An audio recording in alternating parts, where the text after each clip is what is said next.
Today's episode is brought to you by Positively Productive Systems, whose mission is to be the antidote to your stress and to provide compassionate productivity resources and coaching that help you heal and achieve. Be sure to check out both free and paid resources at positivelyproductive.com/resources. When we think of stress management, we tend to think of reducing stress. The reason we do is because we as a society are plagued by chronic stress to the point where it can be a challenge to embrace stress in a helpful way. And that makes sense. When you are overwhelmed, it's difficult to find space for more of anything, let alone pressure, even if it's good for you.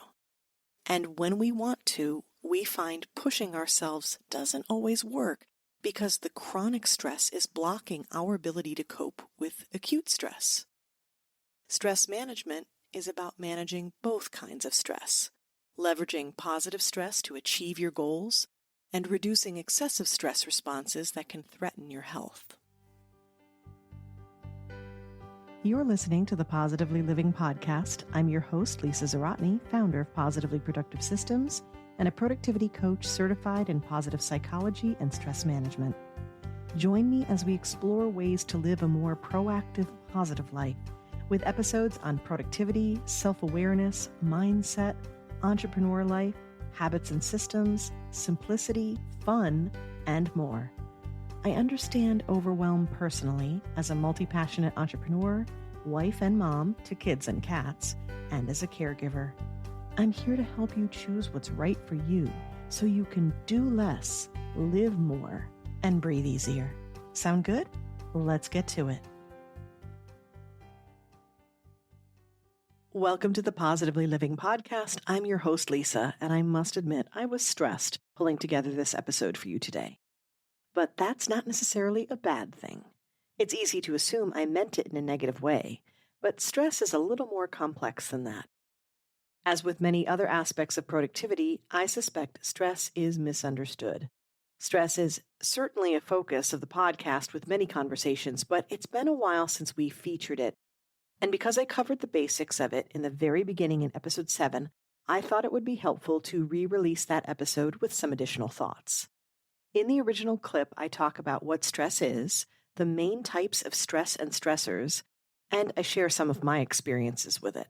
I also offer a list of health issues linked to chronic distress and some advice from the Mayo Clinic on how to manage it. Today, I want to reintroduce the topic with these important details and add to the conversation as well as clarify and emphasize a few things. Over the last few years, I've spoken about stress to other audiences, and I wanted to make sure you were in on this conversation. One of my signature talks is on stress and productivity, which I have given as a continuing education credit workshop to members of the National Association of Productivity and Organizing Professionals. Most recently, I was honored to share my thoughts on stress and productivity with Wells Fargo in a keynote presentation on thriving in transition. As I was researching and prepping for this event, I learned even more about the sweet spot of stress. And what I mean by that is it's neither good nor bad. Stress serves you and can also sabotage you, and finding the best spot for you to be in is where you will find optimal productivity.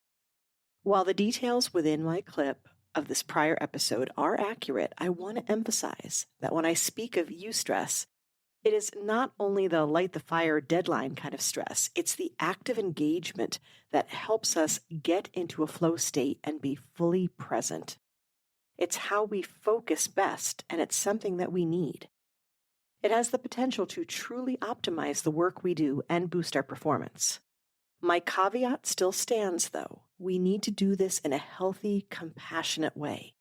Therefore, while managing stress, we are likely still needing to focus on reducing chronic distress levels to compensate for the unfortunate abundance that we have in our lives.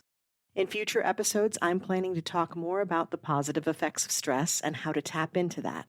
For now, I wish you calm as you better understand how to manage your stress to a level that's just right for you. In early 2020, I became a certified stress management coach because I believed that stress was both an underlying cause of my clients' problems as well as a distracting symptom blocking their progress.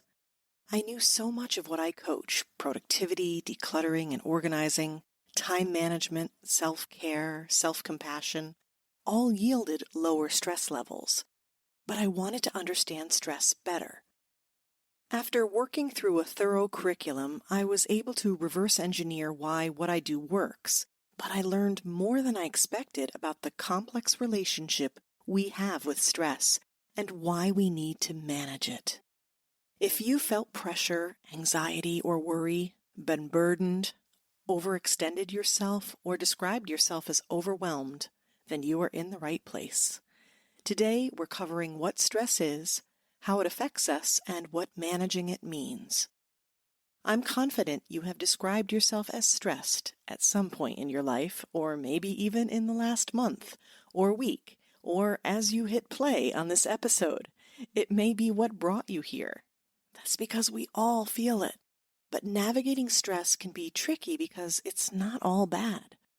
When we talk about stress and being stressed out, we're talking about a particular kind. Stress experiences aren't inherently good or bad. What matters most is understanding how stress affects you and determining what is helpful and harmful and what to do about it.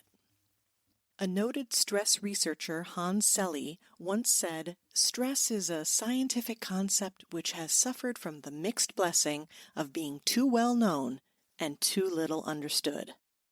He used the term eustress to describe the kind that is positive and desirable, that keeps life interesting and challenges us to achieve our goals, and the term distress for the negative or potentially harmful, that drains us and pushes us beyond our ability to cope. Often when we talk about stress, we're actually talking about distress. Stress is described as a state of mental or emotional strain or tension resulting from adverse or very demanding circumstances. It challenges our ability to adapt. We experience stress as a physiological and psychological response designed to maintain stability. The fancy word being homeostasis, homeo meaning same, stasis meaning stable. Whether you experience change in your life like a shift in temperature or the loss of a job, your body and mind will respond to it. The thing forcing the response is a stressor, and what you do with it is your stress response. The National Institute of Mental Health recognizes 2 types of stress and 3 types of stressors. The 2 types of stress are acute and chronic, acute being short-term and chronic being long-term. Although chronic is our biggest concern, acute stress can definitely be problematic if it is frequent. The 3 examples of types of stressors: 1. Routine stress, such as childcare, homework, and financial responsibilities. 2. Sudden disruptive changes, such as a death or job loss. 3. Traumatic stress, such as a severe accident, an assault, an environmental disaster, or war. According to a survey done in 2018 by the American Psychological Association, the most common stressors were employment and money. I would imagine that would still be accurate at the time of this recording, along with significant additions, such as COVID-19, the political environment, and the fight against racial injustice, just to name a few. As you might imagine, we regularly experience a mix of these types of stress and stressors. I'd like to share a somewhat meta example of the mix I experienced in early 2020. I had given myself a first quarter deadline to obtain my stress management coaching certification. It was a goal for the new year that I'd started well before January. I had scheduled in my studying over the course of months to conclude by the end of March. Because project management is part of my skill set for coaching, I had given myself plenty of time to achieve this, even with standard delays. However, by the beginning of March, things in my home state of New York were changing rapidly, as the news of a virus was spreading almost as fast as the virus itself. Like you, my life was turned upside down due to COVID-19 and a shelter-in-place requirement, and my time management nearly flew out the window. Suddenly, everyone was home. We were trying to make sense of the virus and what it meant for us, sorting through tons of information and misinformation while trying not to panic. My husband's job was changing, my clients had different coaching needs, we were crisis schooling, and many new routines had to be put in place. My energy was drained from change and worry and a desire to be fully present for my family, which also included more cooking and cleaning and hands-on assistance for distance learning, as well as emotional processing. Calling it overwhelm doesn't do it justice. It might have been a good time to adjust my original deadline for this certification. However, I truly valued this learning experience and felt as though this kind of expertise would be needed now more than ever. So I kept my self-imposed deadline, though it brought about some seriously late nights in March and a generous share of crankiness. The good news is I pushed through and I met my goal and was able to move on from the temporary pressure. Were you able to identify the different types of stress in that description? Eustress, distress, acute and chronic? The certification push was eustress, a positive stress, and also acute because it was short-term. The stress I felt due to the virus is distress because it drained me and made coping difficult, and because it was not something quickly resolved. In fact, I am still dealing with it as of this recording. It is considered chronic as well. When we experience stress, the brain undergoes chemical and physical changes that affect its overall functioning. The stress response, sometimes called the fight or flight response, happens when our nervous system tells our body to release stress hormones, including adrenaline, noradrenaline, and cortisol. These help us cope with perceived threats, which is a key point. We experience a stress response when we feel threatened, and that doesn't always mean life or death or that we'll be hurt. But that is where the response originally came from. It goes back to a time when we'd need to run for our lives from a large carnivorous animal. But now we still respond that way to a request to speak in public or on a deadline for our taxes. The stress response, intended to save us from harm, can help us stay alert, motivated, and focused on the task at hand, which is helpful. Then when the pressure subsides, the body adjusts and we can start to feel calm again. The problem happens when we experience stress beyond our ability to cope. Continually activating the stress response, whether too often or for too long, causes wear and tear on the body and mind. Ongoing chronic stress can contribute to an incredibly long list of health issues.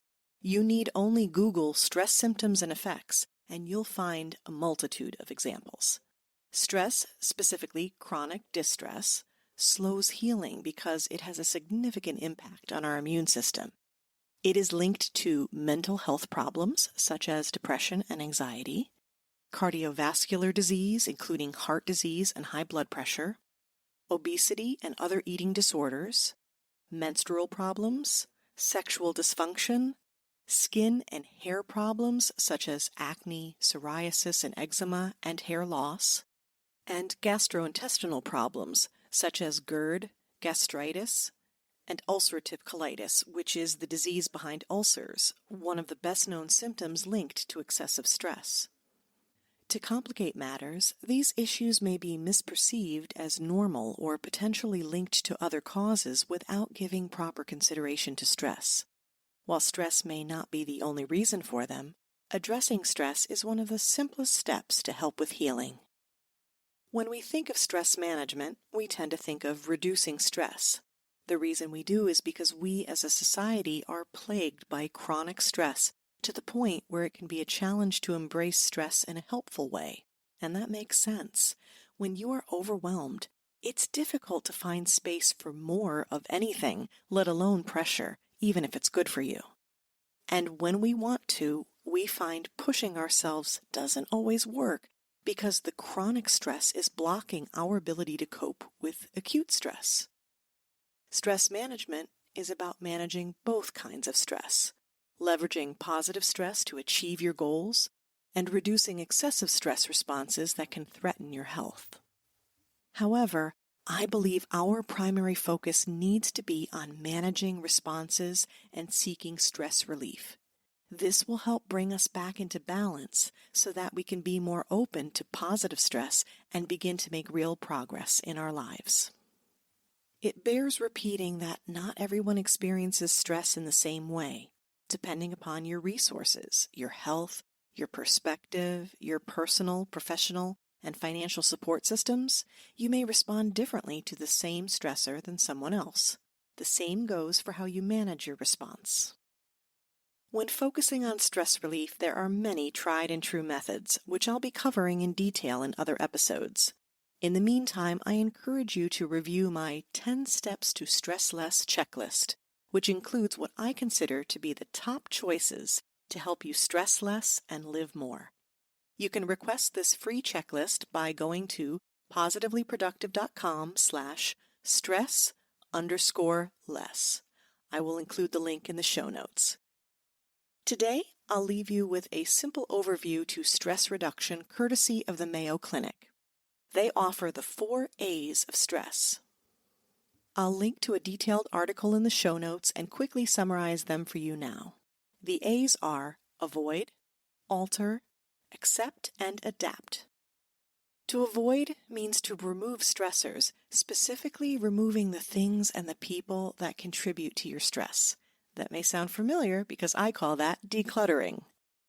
To alter means designing systems and habits that help you be proactive, encourage you to speak up and create boundaries, and own what can be controlled.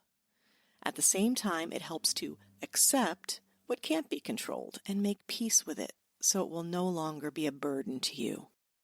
To adapt means managing your own expectations and making the adjustments necessary to help you find balance. Lastly, I will add my own A, which you've heard before, awareness. Stress can be a double-edged sword, helpful or hurtful, or both. When you become aware of what your stressors are and how they shift depending upon what you do and what you think, you will become much more effective at managing your stress. And that will lead to a healthier, happier life.